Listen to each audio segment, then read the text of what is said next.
Warahmatullahi wabarakatuh. Perkenalkan, nama saya Muhammad Zadal Lufari akan menjelaskan tentang fungsi stimulus pembentuk karakter manusia, fungsi sensorik. Fungsi sensorik adalah menerima rangsangan dari luar tubuh dan menyampaikannya ke otak untuk diproses dan merespon. Fungsi sensorik memungkinkan manusia untuk melihat, mendengar, merasakan, dan mencium. Saraf sensorik berasal dari sistem saraf pusat, yaitu otak dan susum tulang belakang. Saraf sensorik meluas ke seluruh tubuh dalam jaringan saraf yang luas. Pemicu perilaku fungsi sensorik diantaranya pemicu perilaku fisiologis, yang kesatu rangsangan cahaya memicu respon penglihatan, yang kedua suara memicu respon pendengaran, yang ketiga suhu memicu respon pengaturan suhu tubuh, yang keempat rasa lapar memicu respon pencarian makan, yang kelima rasa sakit memicu respon tersebut menghindari rasa sakit. Pemicu perilaku emosi, yang kesatu ekspresi wajah memicu respon emosi, yang kedua musik memicu respon emosi, yang ketiga bau memicu respon emosi, yang keempat sentuhan memicu respon emosi, yang kelima kenangan memicu respon emosi.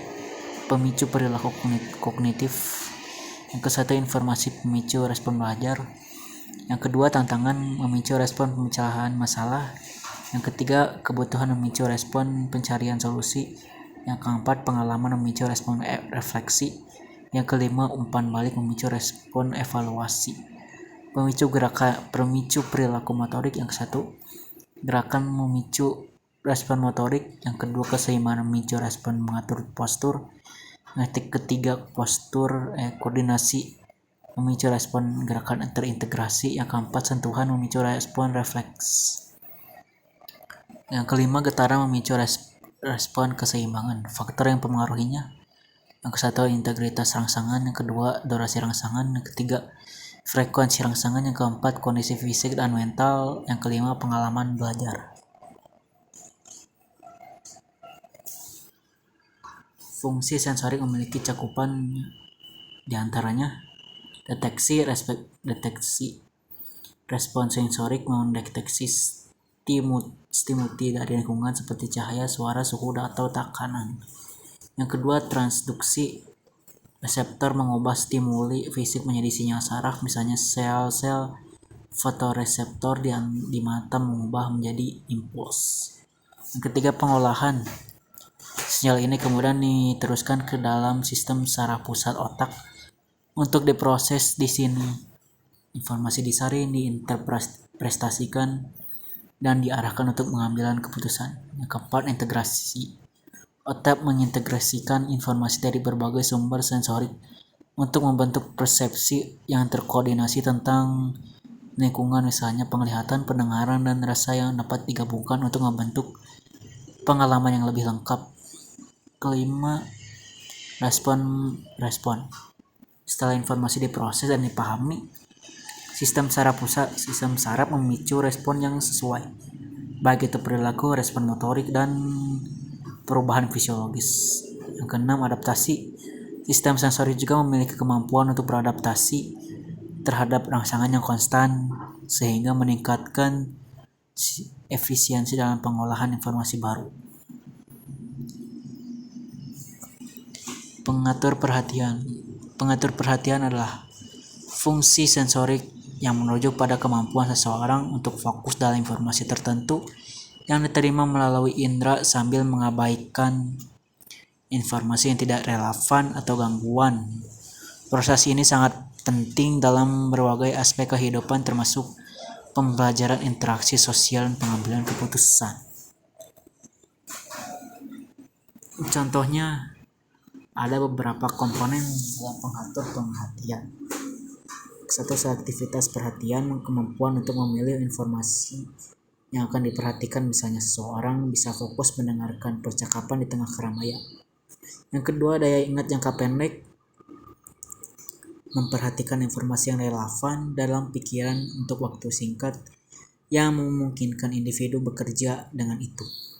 Ketiga, fleksibilitas perhatian, kemampuan untuk beralih fokus dari satu tugas atau informasi ke informasi atau tugas lainnya sesuai kebutuhan. Yang keempat, penghalang gangguan, kemampuan untuk menekan atau mengabaikan informasi yang tidak relevan atau tidak penting. Yang kelima, orientasi sensorik, proses di mana indera merespon dan menganalisis stimulus yang diterima dari lingkungan.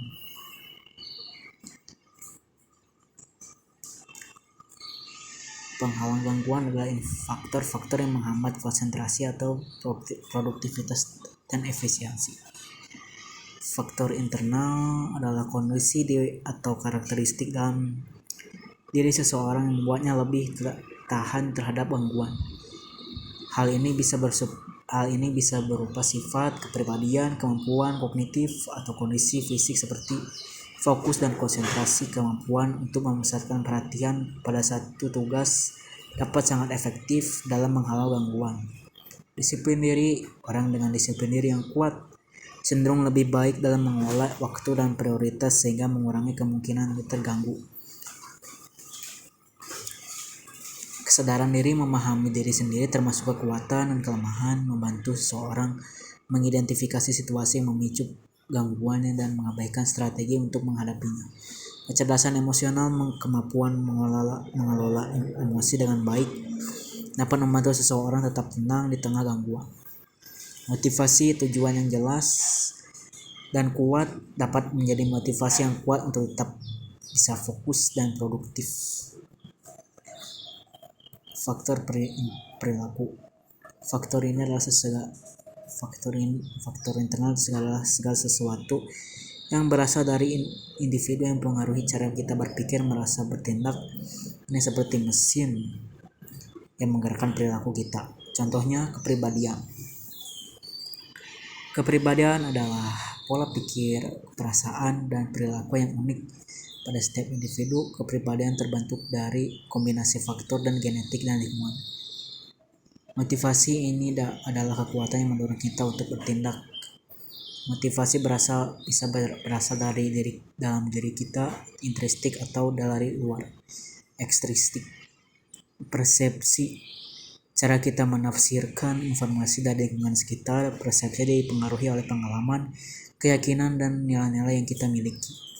Sikap, penilaian, atau evaluasi kita terhadap suatu objek, orang, atau ide. Sikap mempengaruhi perilaku kita seperti keputusan yang kita ambil atau tindakan yang kita lakukan. Belajar, proses memperoleh pengetahuan dan keterampilan baru. Pengalaman belajar membentuk cara kita berpikir dan bertindak.